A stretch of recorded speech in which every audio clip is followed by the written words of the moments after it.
Always much appreciated. Joining me right now, Congressman Denny Heck, a Democrat from Washington and a member of the Intelligence Committee. Big welcome to you. A couple of questions right off the bat. First of all, what you thought when you first heard about the news about the raid and the president's announcement that al-Baghdadi was killed, and also your assessment of the candor with which the president spoke at that news conference, revealing that which normally takes quite some time to come out in usually dribs and drabs. Well, first of all, Alex, let's acknowledge this for what it was, which is a good day for America.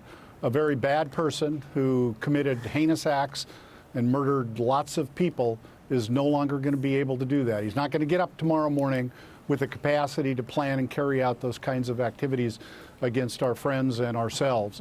So this is a good day for America. Totally full stop.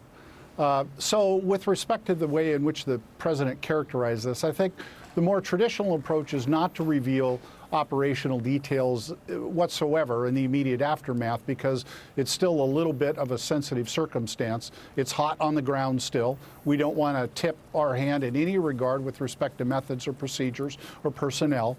And so generally speaking, the more prudent approach is not to do that.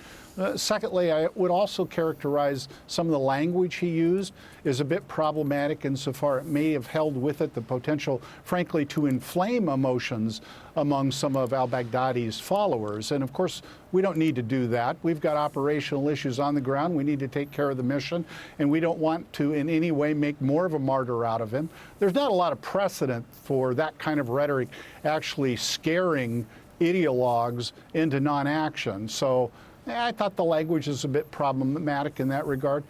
Again, it's a good day for America. So, as a member of the House Intelligence Committee, are you surprised the Gang of Eight in its entirety did not learn of this until afterwards? Is the president's reasoning, referencing Washington being a leaking machine, does that make any sense to you? So I think a fairly clear reading of the National Security Act of 1947, which was alluded to earlier, would require advance notice of any covert action. And we can ask ourselves how many angels dance on the head of a pin to get around it through some kind of perceived loophole, which I don't believe actually exists. But that's not really the point.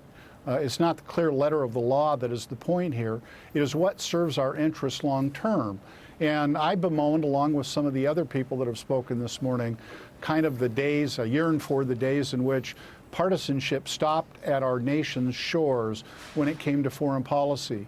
We are stronger when we are together when it comes to foreign policy.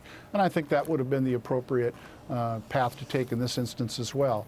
Do you think the president had any reason to roll this out the way he did for political reasons? He didn't offer any evidence to that fact, Alex. If you're aware of some, I'd sure like to know what it is. There's ample precedent for strong bipartisanship with respect to the sharing of information with the Gang of Eight. And I'm not aware of any example, not a single example, even in the recent past when we've had difficult disagreements and pretty pointed disagreements over the president's role, for example, with respect to Ukraine. That in no way has seeped into or in any way tainted the operational capability of the members of the committee to keep our nation's deepest secrets. Republican Senator Lindsey Graham, he knew of the raid ahead of time. Let's take a listen to how he praised the president. The president's been determined for a very long time to bring Baghdadi to justice, and I want to compliment him and his team for bringing about a result that I think is a game changer in the war on terror. Do you agree? Is this a game changer in the war on terror? So I think it's a little premature to put the mission accomplished sign up. We learned that with bin Laden. We learned it when we significantly shrank the caliphate. And I think we're going to learn it again here. It's easy, as the saying goes, to kill a terrorist. It's harder to kill terrorism.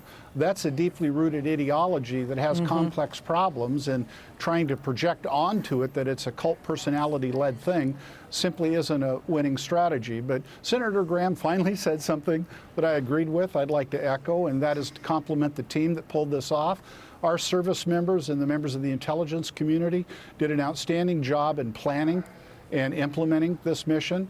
And a tip of the hat as well to our partners and our allies who were supportive of this effort. And in fact, it It prompts me to remember one of my favorite African proverbs: if you want to go fast, go along. If you want to go far, go together. And with respect to the fight against ISIS, we do have far to go. And it's important, I think, to nurture and retain those partnerships and those alliances if we're going to be successful. Well, I agree with you. I think there is some applause for our military in virtually every corner of the world.